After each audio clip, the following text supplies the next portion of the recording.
And we're live, everybody. Hello, good evening and welcome. We call it Wednesday night date night. Look, it's only once a month and we're so happy that you're joining us and committing to date night yet again as we kick off conversation number 3 in our Crafting a Circular Economy series. Tonight, we come to you in our studio live from the heart of White's IGA in Baringa. It's a great spot to be. One of our great circular economists joining me tonight is Rosalita White of White's IGA fame, also just known as the Roz or Queen Bee. Her and her husband Mike have invited us here tonight, so thanks Mikey and thanks Rosie for having us at your joint. Also, Michele Lipner is another special guest tonight from OzHarvest here on the Sunshine Coast. Can't wait to tuck in and start this conversation. What is crafting a circular economy? If you've come back from the last couple of conversations, well, welcome back, everybody. Yeah, I know, we're not in a brewery this time. We're in the heart of White's IGA, and it's a ripper. We're going to talk about all this incredible local produce. There's a lot to get through tonight. If you're joining us for the first time, well, also, welcome. Great to have you here. The conversation tonight about crafting a circular economy is up and about, and it's live right now as well. Now, I've got to read this out because you'll be able to tell and tell us what you'd like to hear, the questions you'd like to ask. You can go online, comment on Circular Economy Sunshine Coast FB page. That's on the Facebook, everyone. Or as my 11-year-old daughter says, Dad, you don't need to call it the Facebook. It's just Facebook. Apparently it's not the Instagram either, but on the Facebook page, we'd like to say hi to and welcome to the Sunshine Coast Business Women's Network.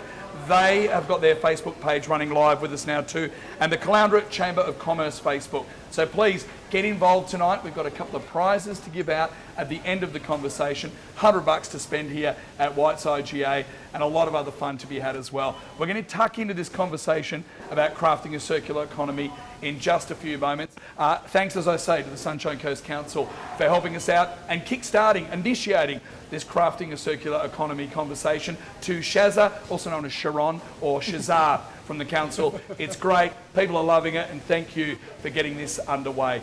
Before we do get started, I'd like to acknowledge the traditional owners of the land in which we broadcast tonight at White's IGA in Baringa, the Kabi people, and a tip of the hat to their elders, past, present, and emerging. And that's a good way to start the conversation with Michele. Michele, good evening, how are you? Very well, thank you. Great to have you here representing OzHarvest, and also Rosalita White from White's IGA. Rosie, you've got quite a special connection to the land here in Baringa, and as we've done the acknowledgement of country, could you share your story? Yeah, sure. So when we were designing this store, I was doing a little bit of research about Baringa and the origins of the name, and I discovered that in Kabi language, the actual Baringa means little mountain or summit.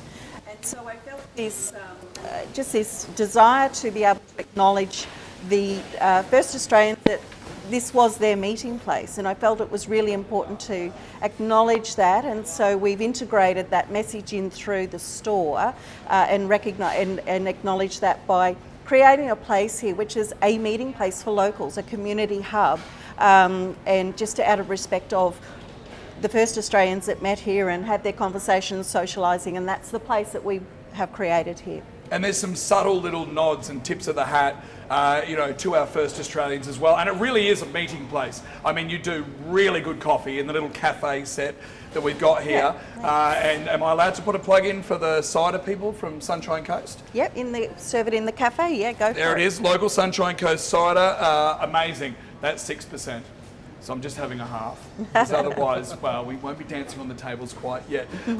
Roz and Michele, so great to have you guys along. Another special guest tonight too is my mate Cameron McKenzie. He's the CEO, which until today I didn't realise is Chief Executive Officer. I thought it was Chief Entertainment Officer. He's from ASPIRE. We'll get into that a little bit later on, but I spoke to him earlier via Zoom, of all things. So welcome to COVID and Glen 2020, as we've started calling this. Today, of course, in the old days would have been August 19. It's August 45. So strap yourselves in. We're in for the great conversation. Roz, when we talk about your involvement in crafting a circular economy, you and Michael have been on the coast forever and a day. You've got a whole bunch of IGAs that you run, and you are really into this reducing waste, recycling, and just getting that circular economy going, aren't you? It is really important for all of us. I think this is a great conversation, and I applaud Sharon and the council for actually having the opportunity to open up this discussion with us. it's important, but there's many aspects of a circular economy, and I think one of those aspects that we love and embrace and try and keep that message really strong out into the community is the importance of supporting local. And so we're surrounded here by all this beautiful local produce that is fresher than fresh because it's travelled the lowest food miles.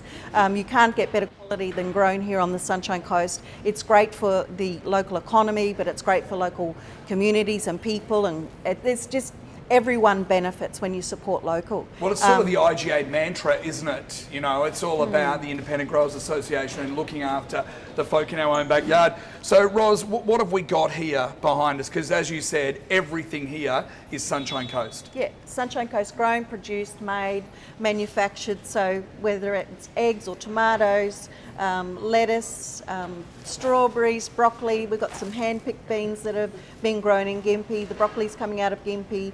Coffee, condiments, sauces from Mullaney, cheese. Those are unbelievable. They are beautiful, and they're just grown at Glasshouse Mountains, like, you know. So good. Yeah, in our neighbourhood, in our hood. Yes.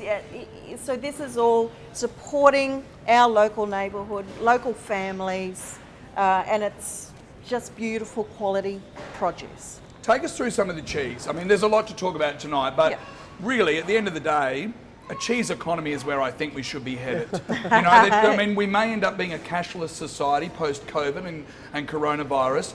Could we start, you know, the old barter card system? You would remember, Michele, barter card. I'm too young. So you're way too young to remember barter card, of course. But, you know, could we start bartering with cheese? Absolutely, I can't see why not. It's been done for years, you know, whether it's cheese or crackers or lettuce and you know what, that's actually a really interesting topic in itself, because there's lots of people out there that are actually, instead of putting stuff into waste, you know, sharing produce and stuff like that that's in abundance. I mean, what a great system that is. So. Well, I always say there are 3 levels of love. Shredded, sliced and melted. It's all about cheese for me, everybody. I've devoted entire weekends to cheese. Let's talk about locavore, because this is sort of what this is all about, but it's actually got an official title. Well, yeah, so this is Whiteside, exclusive to Whiteside GA. So we created the locavore kind of food movement and launched that. We've been doing this now for about 10 or 15 years. And so I just was kind of wanting to pull it all together and create more impactful messaging with our consumers so they could connect to the local growers and you know, where their food came from, the origins of their food. And so I sort of created this whole program around locavore. I was sitting at home one Sunday afternoon and I was Googling because I wanted to kind of highlight or emphasise what local, you know, the whole messaging. And I found this term locavore, and so I just created a whole program around it. And so if you just look out for the tractor, then you know it's local in, you know, any one of our stores. And that just makes it easy for the customer to be able to connect to the food they eat. And it's storytelling, you know, like like the cheese, the tomatoes, the beautiful basil, the hand-picked green beans, it all has a story. It's been crafted and created and planted by another local family, nurtured and then brought to our store, and then I have the privilege of offering that to you and the community to be a part of that. I mean, it's every piece here has a story to tell all of its own, and it's just that whole journey of the food. I know, I just love it. Yeah, that's Rosalita White, everybody. Not very passionate, obviously. No, could you be more passionate? No way. We love what you're doing, and it is, you can become one of the locavores, if you like. I thought originally it was pronounced locavores. Well, it could be any variation that you like. Ros also allows me to say, instead of focaccia, focaccia, which I'm pretty sure is the correct pronunciation. But you did say is it Louis Vuitton? I thought it was Louis Vuitton. So I don't know. Where are we at with Gucky? Anyway, what we should go through is some of the great local stuff, because this gourmet garden is actually, and you see this in so many stores, so many supermarkets around Australia, but these guys are local at Palmwoods. They are, absolutely, right on our doorstep, you know, and they've been around for a very long time, as you say. You know, they're a really big business. But some of the suppliers, they're very artisan boutique, so they're just emerging. And that's where I really get excited, because if I can bring a new product to life and introduce it to our community, and then watch that that local producer or manufacturer grow and build capacity and start to send their product across Australia or even export, that is, let's all celebrate, because that's a great story. So there's a good cross section here of just micro, small, like Ugly Duck. This story is amazing. So Michele is just absolutely divine. So she uses fruit or vegetables that would ordinarily go into waste, and that may not necessarily, they're misshapen, and there's nothing wrong with them, they just don't look, as the perfect kind of shaped pear or whatever. Well, you could say that they're not great to look at, but they're still fairly useful. Absolutely. Which is, I think, how my wife describes me, so, to be fair. And it's got a real sustainability message behind it. So she's actually getting that fruit or vegetables or whatever and creating a beautiful product like this, and packaging it up, and there it is, the Ugly Duck Preserve. Magnificent quality product, and it's got a story. See, it's got the story. This is the story behind this magnificent, great talking point when you're sitting at the dinner table having your cheese platter and you've got your little condiments out, such as this one here. And you can talk about all the beautiful products and where it comes from and the families that create it. And you can taste it. It's a nectarine turmeric. It's different, it's unusual, it's local, and we absolutely love it. Yeah. Michele, let's bring you into the conversation when it comes to OzHarvest, because this is all about redistribution of waste, especially when it comes to local produce. For those who might not know, including myself, who aren't full bottle, can you give us the background to OzHarvest and what it is that you do? Well, OzHarvest actually tries to address two key issues. One is the issue of food insecurity in Australia, and the other one is the fact that we waste a whole lot of food in Australia. Yeah. About 7.3 million tons a year. And partly for what you were referring to before, if it's not perfect, we have this notion that food is not perfect, where in fact, non-perfect food is as good as perfect food is. But we have this notion that unless it looks just right, we don't want it. So OzHarvest tries to address those two issues. I think it's a tragedy when you think about it that we produce enough food in this country alone to feed 60 million people.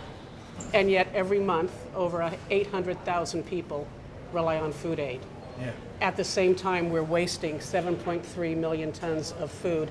And it's not food waste that we're wasting. When you think of food waste, you oftentimes think of food scraps. We're not talking about scraps. Yeah, it's not offcuts. Correct. It's actual produce. We're talking about the imperfect pumpkin, or the too small cucumber, or the too big egg that won't sell in a store because it does not meet cosmetic value.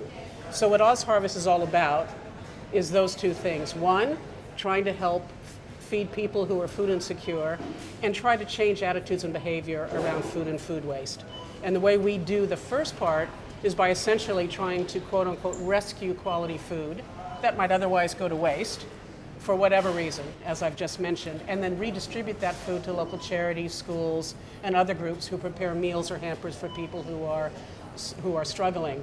And then the other side is through our education and advocacy, trying to raise awareness about how we as an individual, as a community, as a business, as a government can actually do our part to reduce food waste. And just put that in perspective, when you think that anywhere from 30 to 40% of all food waste comes from the home, if we are part of the problem, we can then be part of the solution as well. And that's up to every one of us, no matter our age, to be part of that solution. So in a nutshell, that's OzHarvest, and that's what we do on the coast. And that's what's so perfect about getting you involved in our conversation about crafting a circular economy. You haven't been around that long, have you? Where did it actually all begin? Well, OzHarvest on the Sunshine Coast began in 2014. OzHarvest nationally began in 2004. I started the chapter with 3 little charities, 3 volunteers, and 3 food donors back in 2014. And at the early days, we were collecting about 400 kilos a month. And now, well, pre-COVID, we were collecting over 10,000 kilos a month. And what that means, and we've just celebrated our 6th anniversary. And in that time, we have rescued and redistributed the equivalent of about 1.2 million meals up and down the coast, all the way from Gympie down to Caloundra and into the hinterland. And in regional offices, we're all volunteers, so I'm a volunteer. And so it's a pretty amazing feat to think that whether pre-COVID or COVID, that this program is running on the engine and on the passion of the volunteers. It's amazing. If you want to ask any questions, we'll get to those a little bit later on. If you've just logged in, welcome to our Crafting a Circular Economy conversation. We've got the 3 separate Facebooks up and about. It's back in my notes, but Sandra, what are we looking at? It's the Sunshine Coast Business Women's Facebook page, also the Caloundra Chamber of Commerce, and what's the fancy one we just put together? Circular Economy Sunshine Coast, just on the Facebook. Put your questions in there and there's a chance to win a $100 voucher to spend in our studio tonight. You don't have to spend in the studio tonight, but you know what I mean. At Whiteside GA here in Baringa, the very newest and shiniest Whiteside GA on the Sunshine Coast. Ros White, we'll go back to you for a moment because we were talking about Ugly Duckling and a few of the other amazing local producers. One thing that I absolutely adore that you guys are doing is supporting the Compass Institute, who are also set up, everyone, at Palmwoods. That life-changing honey, I don't know how well the camera can zoom in on that, but we'll get it out there for you. You guys are supporting. This is done locally, everybody. How's that, Carlos? Does that work? Sorry about the ugly guy in the... that way, yeah? Sorry about the ugly guy in the blue jacket, but let's have a go. No, he's saying go back this way and sit down. And it makes the sunshine cider that's kicking in. This is an amazing story. Tell us about how you got involved with the guys at the Compass Institute. Oh, look, it's just so heartwarming when you go out to the farm and see all them beavering away.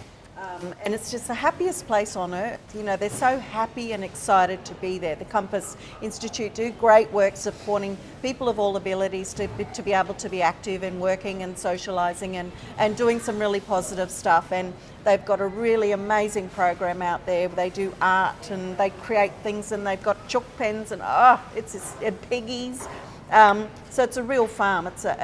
But one part of that, or one component, is that they have their own beehives and they harvest their own honey, and then we purchase the honey and they deliver it here in these jars, and we sell it through our stores to the community, which goes back to Compass. So it's just a beautiful, beautiful way to just give back and be a part of and involve others. You know, we're inviting others to get involved just by coming in and buying a beautiful, locally produced product that is made with love. So, well, the guys at the Compass Institute have an amazing farm set up, and I'm normally all across what they're doing, and they have their Compass assistance dogs, and they're helping out families all over the Sunshine Coast and beyond.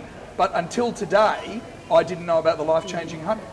So this is what this is all about, and it's that circular economy. Ros, when it comes to running IGAs, you would have a lot of waste. Yeah. How are you working on that to make things good? Yeah, and this is why these sorts of discussions are really important, because we need to bring this into the focus and really bring some of the really important sort of terrible statistics out there, so people understand and become a little bit more conscious and aware of how they might be able to get involved to help reduce the waste. And obviously, a supermarket, we have all different types of not just waste, but also use of things like plastics and the breaking down of compostable waste, and how do we deal with that. I mean, there's different ways that you can do that, and in our industry we have some innovative types that are leading the way in this space, where they are composting organic waste, taking the water out of it, which is 95% of compostable waste is water, with these machines, and then reducing that and mixing that with sawdust, and it goes back out as fertiliser. So that's just one example. I am really passionate about this, and I'd love to be more involved. There are a few challenges about trying to get rid of plastic completely. And Toddy, I've had an aspiration. I have an aspiration to become the first nude supermarket in Australia. Yes, which I misunderstood a month ago, and then security here at the shopping centre removed me. But we got past that. I'd like to apologise to the families that were. But it's such a great concept, and it's an awesome idea. Yeah. So in other countries, there are supermarkets that are nude. So basically, that means that they have no kind of nasty packaging that they're wrapping, putting their fresh produce in, and they're using alternatives. New Zealand's leading the way. I went to New Zealand earlier this year, pre-COVID, with the purpose of actually understanding and exploring a little bit more about how we can go nude. And you know, I found that they are far more proactive, and they have far more amount of alternatives that they can access. And you know, if there's one thing this conversation can do is ignite and start to connect governments with industry, plug business into that and consumers to actually get really good alternatives in place that are accessible and also affordable, because sometimes it can be cost prohibitive. And so it is a really important discussion, and I would absolutely be, I'm really keen to get more involved in that. I mean, I'm talking at an industry level about this, yes, and the independents are, really passionate about trying to do something about this, but we just need all the moving parts to come together to make it, to realise it and make it a reality. So even the consumer. And the consumer as well. Well, it sort of begins there, doesn't it, does. Michele? It's this whole notion. I think we've all been sort of brainwashed a little bit to think that we have to have packaged food or it has to be presented in a certain way. And groundswell of social movements can create a lot of change, and industry working with the consumer as well, and government, I think it is indeed at all levels to make change happen. Because you're right, it's easier just to wrap the kids' food in Glad wrap or cling wrap and put in the lunchbox. What they're doing at Baringa State School, where my daughter Isla goes, if she's watching that, she's probably thinking that's cringy. I even mentioned her. My daughter Peter, or we'll make up a name, but they have waste-free Wednesdays, which is nude food. Basically, and you've got all those different styles and types of lunchboxes now. You heard it first from Rosalita. We're trying to make sure that Whiteside GA is the first nude supermarket in Australia. Don't stuff it up, you still have to wear pants, please. And bring your own bags to recycle with your shopping. Michele, I've seen the OzHarvest van at Warana. I live a couple of blocks from the Fruit Shed and also from Mixed Meat Barn. Of course, you can get Mixed Meat Barn sausages here. They do very good gourmet sausage. Have you got Pepe's sausages here, Rosie? You bet, absolutely. Pepe's is one of the most popular brands from Mixed Meat Barn. And lamb and jalapeno and cheese. Amazing. But I've seen your van in the car park there. You're helping work with the guys at Mixed Meat Barn, is that right? Well, what we do is that when I say that we rescue food that might, for whatever reason, be wasted or put into landfill, what we do is that we collect surplus food from supermarkets, butchers, bakeries, farmers markets, and others, actually also pantry items through school pantry drives. So we essentially are collecting from all of these organizations and local producers, including farmers as well, rather than seeing produce go to waste because they can't get it to market.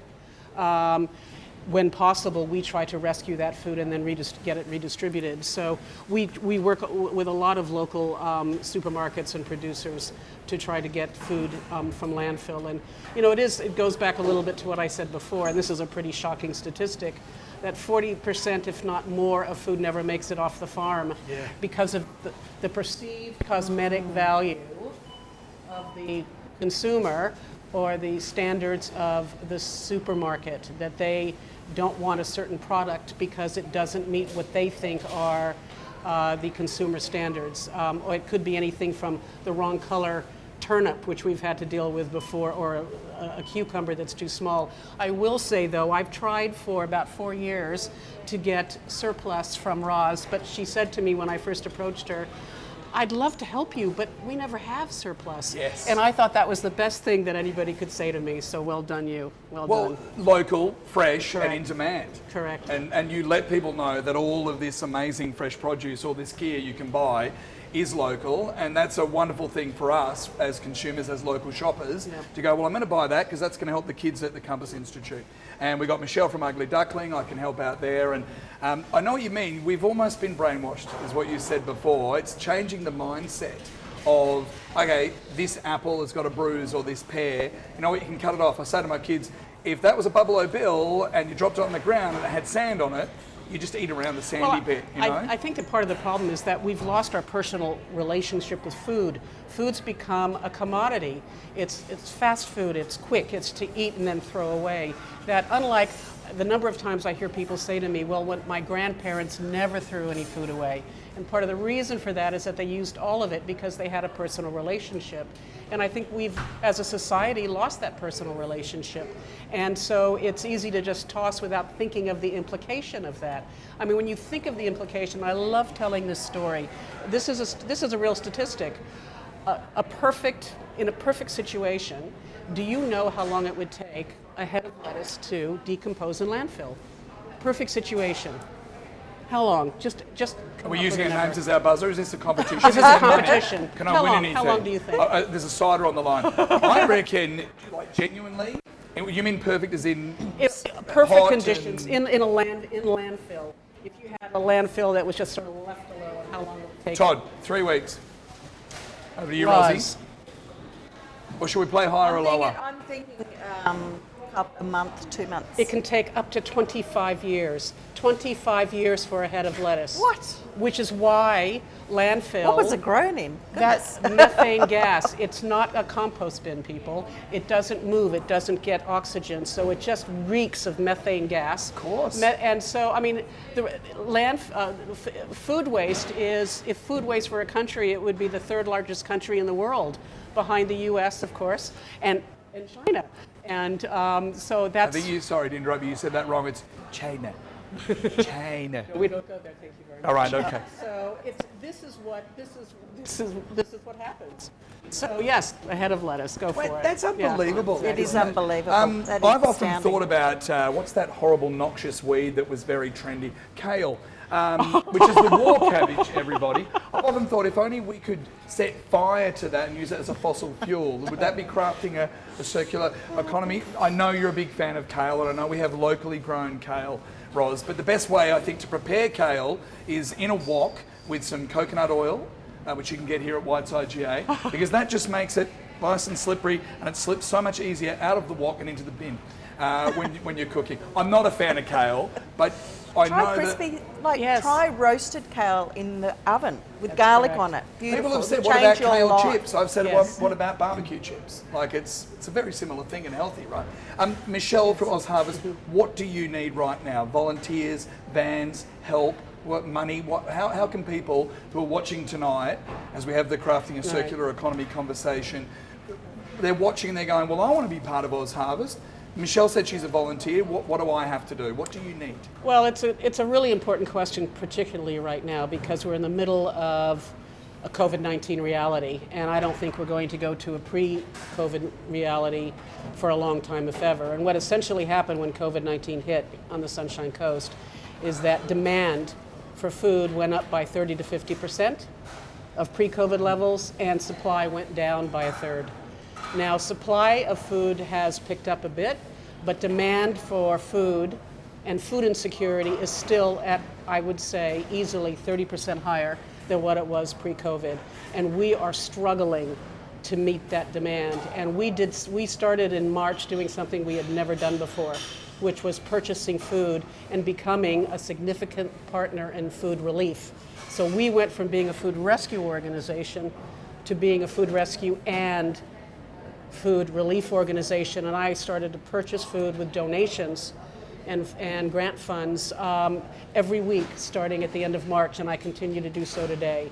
That money is running out, and by mid-September I will no longer be able to purchase food, which means I cannot meet that added demand that we expect will be there for another 6 months to a year. So it's a horrible thing to have to say, and I hate to have to say it, but from my perspective, if there was one thing we would need, I would say it would have to be donations to allow us to keep purchasing food from local producers, which is what we do, because we are all about locals helping locals and have been. The circular correct, economy. Exactly. Do you, at OzHarvest Sunshine Coast, is there support and backup from OzHarvest Australia? Always, absolutely, and through national appeals, they've been able to help support us with funding, but that appeal, that with the funding that has come in, is now coming to an end, which is why we are reaching this situation now. But of course, they're a huge support to us when we need it and we ask for it. But we're doing pretty well on our own.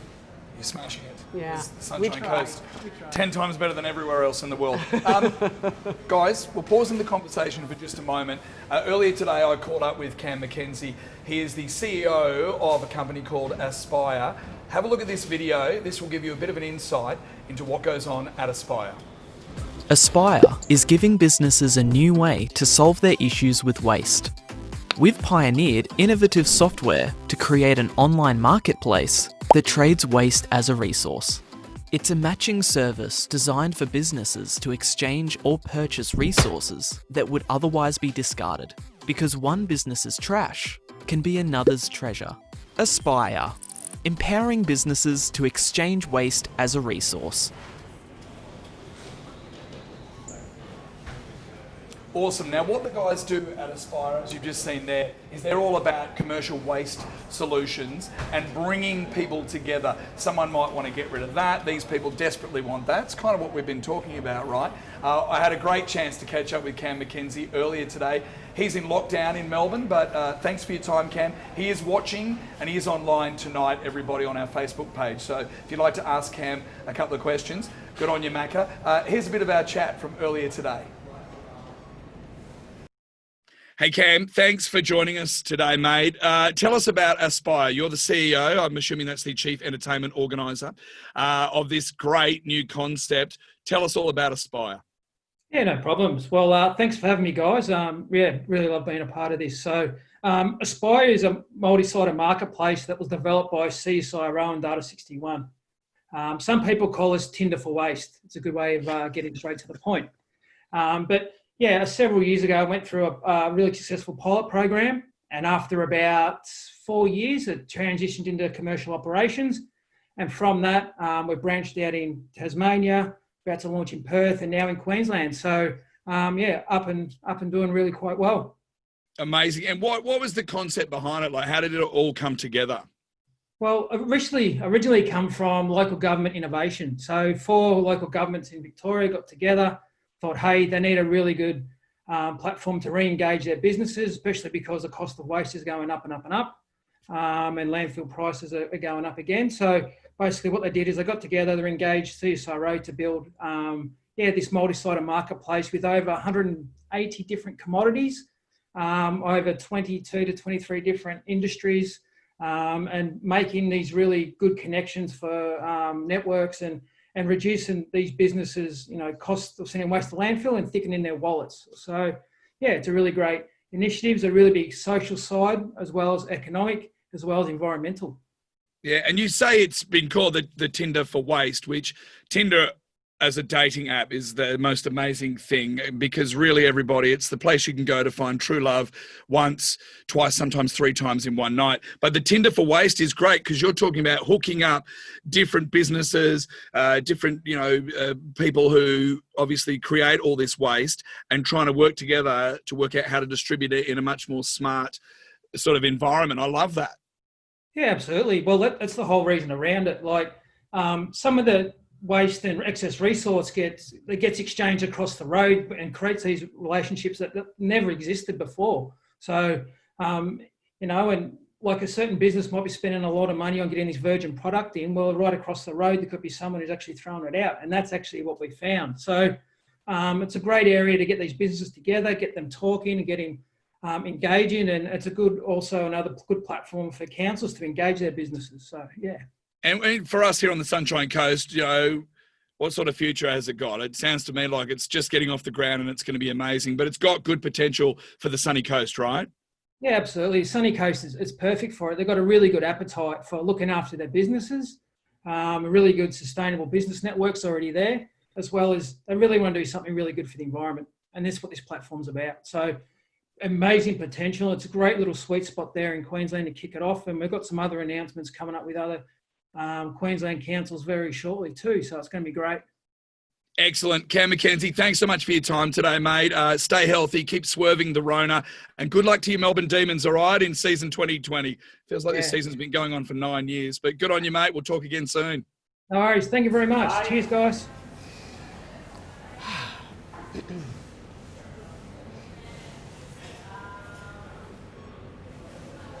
Awesome, and thanks again to Cam McKenzie, the CEO of ASPIRE. They are planning to do a lot more things locally here on the Sunshine Coast, so stay tuned, we'll give you the details. But Cam is online right now on our Facebook page. We'd love you to get around that. All you need to do tonight is like our Facebook page, and you'll go in the draw for $100 to spend here at our studio, which is White's IGA in Baringa. It's the Circular Economy Sunshine Coast Facebook page. Get around that, give it a like, which is the thumbs up, and you never know, in the next 15 minutes we could be saying, hey, you're the person who's coming here to spend $100. I would probably, if I were you, spend it on voodoo bacon. But that's just me. I mean, think about the animal, the pig, crafting its own circular economy. It turns waste and food scraps into bacon. I don't mean that with any offence to anybody. Rosie, we talk about reducing waste when you own supermarkets. You're planning to become the first ever nude supermarket in Australia, which is fantastic. We're talking about OzHarvest, Michele. What are some of the other things that you're doing to reduce energy consumption? You've obviously got solar on the roof, but you guys are doing a lot of stuff in store as well, aren't you? That's not just about what to do to bring down the wastage of food. Yeah, so I see this whole circular economy conversation, there's many aspects to it. And there's not just, if we're all engaging and being a part of it and being responsible and doing what we can, there's all of the environmental benefits, but there's also the economic benefits. And so we've engaged in a lot of the that restorative kind of economy, I guess it is, that component, by trying to reduce costs. And to do that, we've introduced, it's friendly to the planet, it's climate friendly, but for instance, a supermarket has enormous amounts of refrigeration, and so requiring lots of energy consumption. So we've had all of our refrigeration, or most of it, as much as we possibly can, handcrafted here on the Sunshine Coast, made locally by Maslin or a local company at Urana. So they handcraft the refrigeration systems for us. But the really exciting thing about that is it is world-leading technology that is low energy consumption. So that's friendly for the planet. Closed-door refrigeration systems right throughout the store, as you see behind me. Most of it is closed-door, so that reduces the energy consumption, and then that also keeps the food much fresher and the quality is maintained. And so we're reducing costs. So if there's lower consumption of energy, then there's going to be a smaller energy bill at the end. We also utilise solar as much as we can, and try and be as, whatever the options are that we try to adopt. And it does come back to just making good business sense. As much as anything, if you're reducing your costs of doing business, and there's ways that you can do that, and you invest in the things that are actually going to reduce your utility costs, that makes good business sense as well. And we're very fortunate that we have a really innovative manufacturer here of refrigeration on the Sunshine Coast, and they do all our cold rooms and everything, and there's some pieces here that are absolutely custom built that I work with John, who is like the manufacturer, the engineer of and owns the Maslin refrigeration, and we create beautiful pieces together that are just custom built specifically for the purpose of this store. And in that circular economy, there are different supermarkets that are IGAs in different parts of Queensland who are on the blower to you going, what's the story with that? Like, how do we get that into our stores? And again, that creates business for our local guys. 100%. I love what you do here with the refrigeration doors, because I often, I remember when I was a kid and you'd stand in front of the fridge door with it open in summer and Dad would yell out, "Stop standing in front of the bloody fridge door, they're letting all the cold out." Right. And for years and years we've shopped in supermarkets where it's just all open air. Yeah. And they didn't, and no one had a dad standing there going, "Boys, they got bloody doors on these things." But this is fantastic. Mm-hmm. And as you say, reducing the use of energy is a really big thing too, and making the smart business decision so that not only you're helping the environment, crafting the circular economy, but you've got to make money as well, because at the end of the day it's a business. We have a question that's come in from Kellyanne in Boccarina for you, Michele, from OzHarvest, and she says, what tips have you got that I can pass on to my kids for the house? Well, what are we doing in our homes that can help reduce the waste so we can help recycle, help the environment, but also maybe help OzHarvest and the plan that you guys have? It's a great question because OzHarvest has a national campaign called Fight Food Waste, very original title. It essentially goes back to the thing I said earlier about wasting food wastes absolutely everything, time, labor, money, resources, the whole gamut. And since we are part of the problem, as I noted before, we are also part of the solution. In our home, there are 4 different areas that we can make a big difference around, and it's just a little saying, it's a look, buy, store, cook, or cook and store. Look what you have in your refrigerator. Rather than going out and saying, oh, what do you want to have tonight, and going to the supermarket and buying, look what you have and use what you have in your refrigerator rather than buying. Planning your menus in advance is helpful. When you go to the supermarket, buy what you need and eat what you buy. That is probably one of my favorite lines. Buy what you need, eat what you buy. Buy local, because it will last longer. It is fresher. Don't buy packaged foods. Sorry, Roz. But what do you do though, Michele, when you come here and they've got Morrow bars 2 for $1? Like that's an amazing deal. Remember that? I got about 30 bars. But chances are, if you're buying local, you're also you have more choice. Yes. You're buying one of rather than. How many times have we gone into the supermarket and we got that one red capsicum, but there is only the package of the green, the yellow, and the red, and we are forced to buy 3 and we throw away 2. Buy what you need and then eat what you buy. Yes. Cook with what you have. Do something with your leftovers, and actually learn how to store food. You'd be surprised that how much life you can get out of food if you learn how to store, and some of it is as simple as rotating what's in your refrigerator, because we have a tendency to buy new things and push them in the back. We do it in our store area and also on the shelves. Move that stuff around so you see what you have, and if something's getting by its use by date, learn how to store it. And I mean, those are just some simple tips. Love your leftovers, and put things in compost. And if you don't have a compost, there are a lot of community gardens that will love to have your compost. Ideally, the goal is to essentially drop that 35% of your bin being food waste into close to zero, and it doesn't take a whole lot to get there. Because you're right, when you think about the average crisper in the average Australian home, it's just a graveyard for veggies, isn't it? Which is why I always say to my wife, why have you put vegetables in the beer crisper? You know, they're going there to die. That's right. That's an excellent thing. Having said that too, I could come here and spend $300, and I've just spent $300 at White's IGA Baringa, and my oldest son, Noah's brother Finn, 18, will stand at the fridge door and go, "There's nothing to eat. Got nothing to eat, mate." But you're right. But it's all about changing the mindset, resetting, isn't it? Yes. And going, things don't have to look as pretty as we've expected. We've been brainwashed over the years. That's actually a very big one, is, again, and it's what I said before, just because it isn't perfect doesn't mean it isn't perfect. And to essentially go for the blemished fruit and vegetables, and go for the things that are not ideal in color or shape or form, because they will be as yummy as they were if they were perfect. So there's a message there for my wife, Michele. I may not be aesthetically pleasing, but no, I'm batting well above average, and you know that, Rosie. Rosie, what would you say to people when they're thinking about, coming into your store and shopping locally? Obviously not every single thing is Sunshine Coast. We can't possibly do that. But you've got all the labels set up to let people know that when they spend their hard-earned, this is going back into a circular economy on the coast. Yeah, look, absolutely. Michele makes some really good points.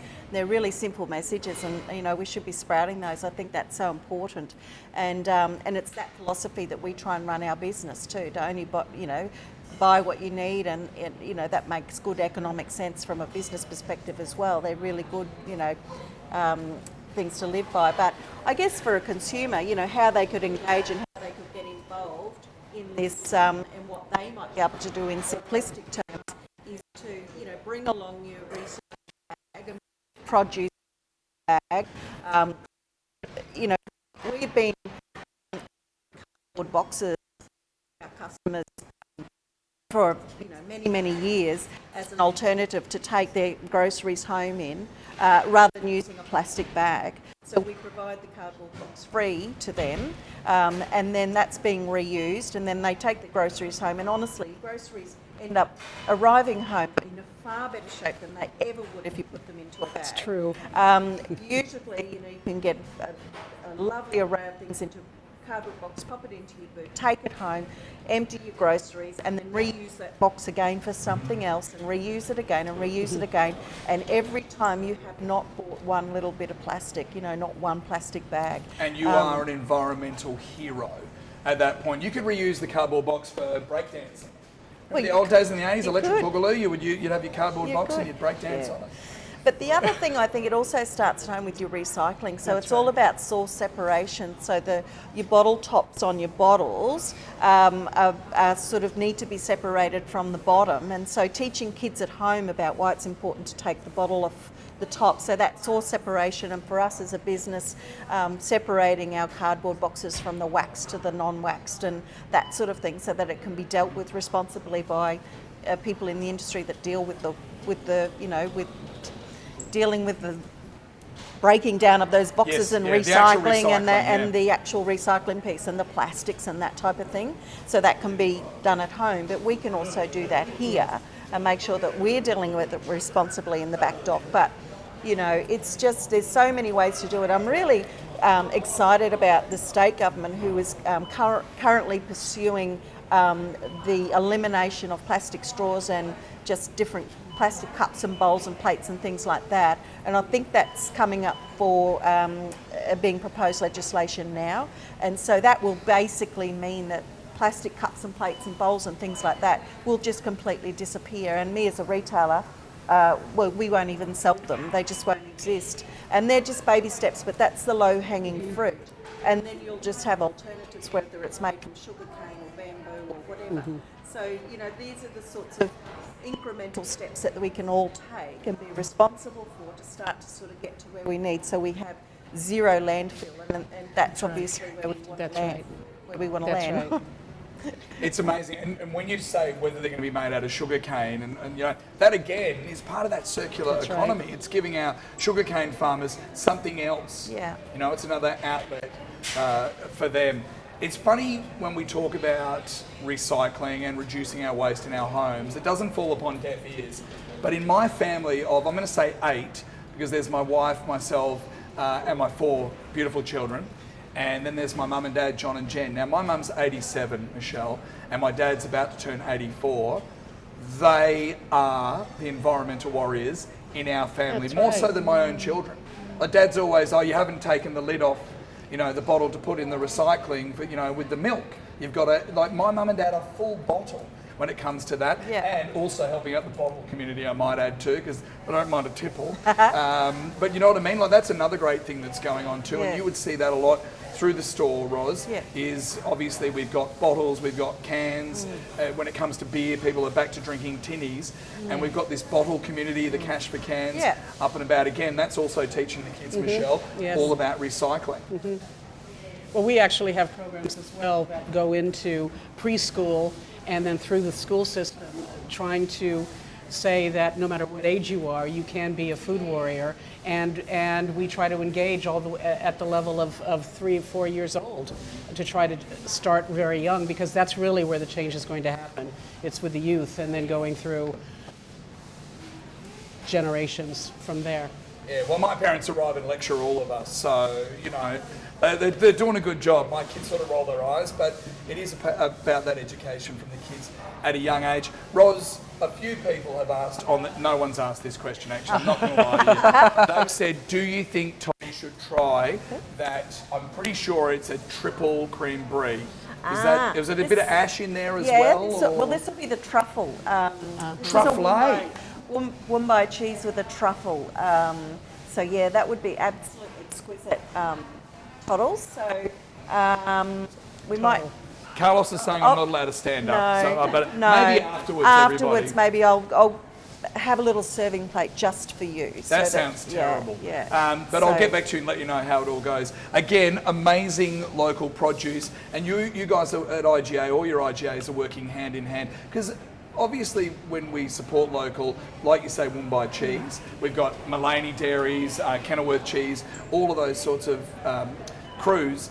They're also getting involved in this crafting a circular economy too, aren't they? And looking to you guys who are market leaders on how they can reduce their waste and make things better. Yeah, 100%. It's a whole industry conversation. So everyone working together. It's not just industry, it is government, because they create the legislation. You know, I believe that governments could be involved by providing grant programs or support programs to industry and manufacturers. So if government invested in industry, in the industry specialists, so the manufacturers, the packaging manufacturers, and allowed the industry to innovate, which is supported by the government, to come up with better alternatives, make those alternatives available to businesses like mine. For instance, in New Zealand, this is just one example, in New Zealand, I can buy a cardboard box of potatoes and have it there for the consumer, and the consumer just picks it up and it's in a cardboard box. It's not in plastic, it's not in the 2 kg bag, right? They don't exist. So it's like a box of potatoes that's got a barcode on it, and you just pick the box of potatoes up. They have boxes of tomatoes. It may not be the ultimate answer. There were some supermarkets that even had hot chickens in a cardboard box, but that was still a little bit of a trial thing, because then you don't want your hot chicken slipping, you don't want the oil dripping out and then creating a slip hazard in your supermarket either, because that becomes another whole problem. But these are the sorts of initiatives that I would love to see government invest in industry, so industry can innovate, and then we as retailers and businesses can actually get involved, and it's kind of sustainable for the manufacturers, it's accessible by business because it's cost effective, and then we can pass it on and allow the consumers to engage from there. So that's the process that needs to take place. So it's a whole chain interacting and talking to each other for us to actually get where we want to go. Well, we love what you guys are doing, because you're working on being numero uno when it comes to sustainability. You still got to make a buck, we understand that. My biggest concern, if we do get rid of bread bags and spud bags and things, is the little clip that holds the bag together, because that's quite good to fix up a broken plugger. I was with your husband once in Byron Bay and I blew out my thongs, and then the bread bag clip, it's incredible. These are just free tips for you, everybody. Michele from OzHarvest, what would you like to see next post-COVID? Because it's not going to be the same world, but what would you like to see on behalf of OzHarvest? That's a really tough question. I don't sure how to answer that question, to be honest with you, because 5 months ago I was one of those very naive people thinking that, this is only going to last for a few weeks or a few months.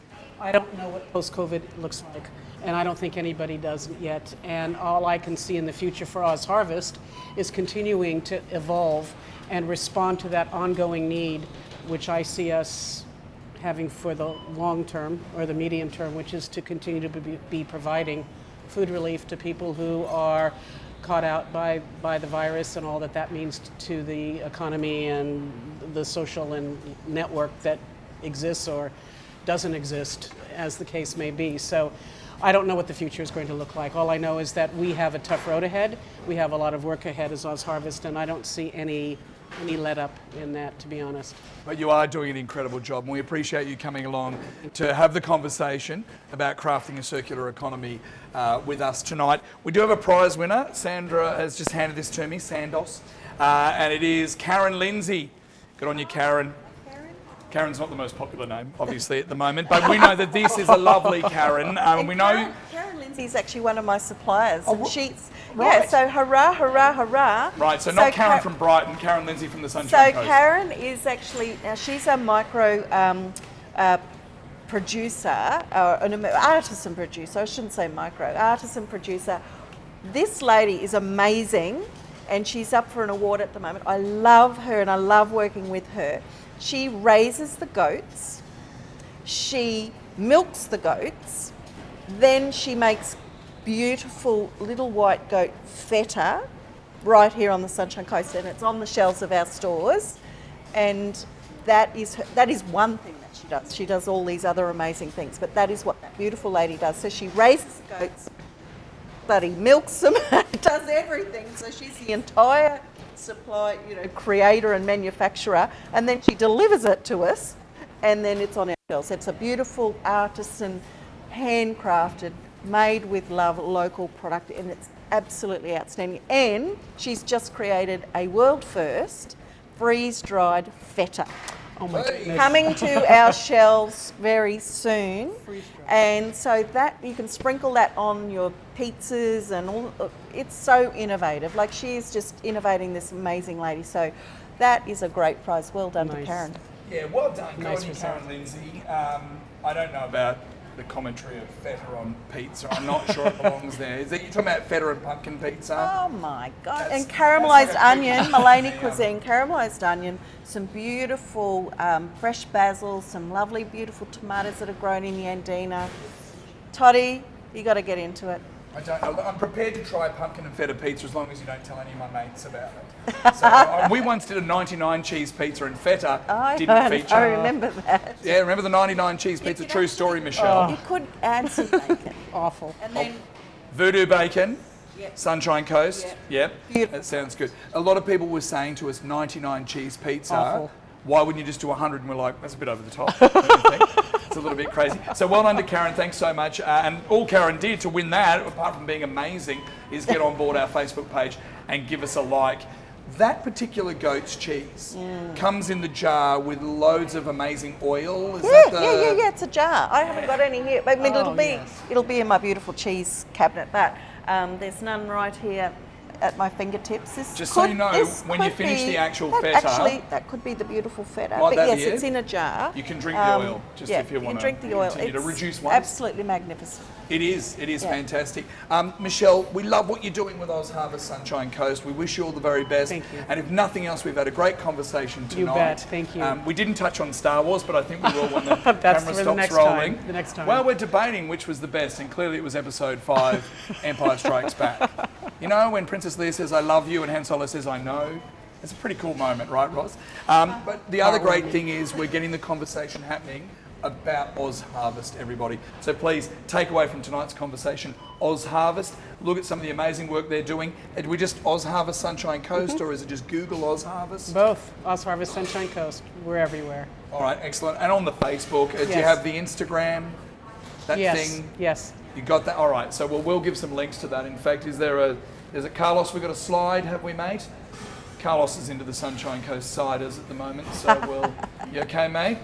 We're going to get an Uber home. Let me tell you. Thanks everybody for joining in the conversation. Roz, thanks for having us at your place. Oh, my Thank you. pleasure. Absolutely. It's been a great conversation. I always love seeing you, Toddy. That's and true. it's absolutely lovely to see Michelle again. Thank you. Yeah. We would love you to keep the conversation going, everybody, to continue to craft a circular economy. Shazza, do you want to come on to the... No? Yes. All right. And Oz, Cam, is you still there, Cam? Yes. Cam's a lovely guy, of course, the CEO of ASPIRE. Sadly, he's a dirty Melbourne Demons supporter. But no, good on you, Cam. Thanks so much, mate. We love what you've got planned for the Sunshine Coast. We can't say too much, but I know it sounds cliched or cliched, as some people pronounce it. But watch this space. Thank you, Cam. And of course, you can still, for the next few minutes, ask Cam any questions that you like. Get on board the circular economy. The conversation doesn't end tonight. Hashtag Circular Shift SC. We're going to regroup, I believe it's September 16, it's a Wednesday night, and we will be up the mountain in beautiful downtown Maloney, which of course is around the corner from Montville. We have Montville coffee on display tonight. Yeah, nice little coffee. Some good gear there. We're going to be hanging out, having beers and a bit of bento with our good friends at Brouhaha Brewery in Maloney. They are just top. So Matt and the guys, thank you for the invitation. We can't wait to bring our next conversation to your place. That's going to be on Wednesday, September 16, everybody. Thanks so much for being with us as we wrap up crafting a circular economy and our conversation for tonight. We can make a difference. It's time to make a change. Keep continuing to talk, everybody, and we'll see you next time. Happy Wednesday. Thanks for joining us on Date Night.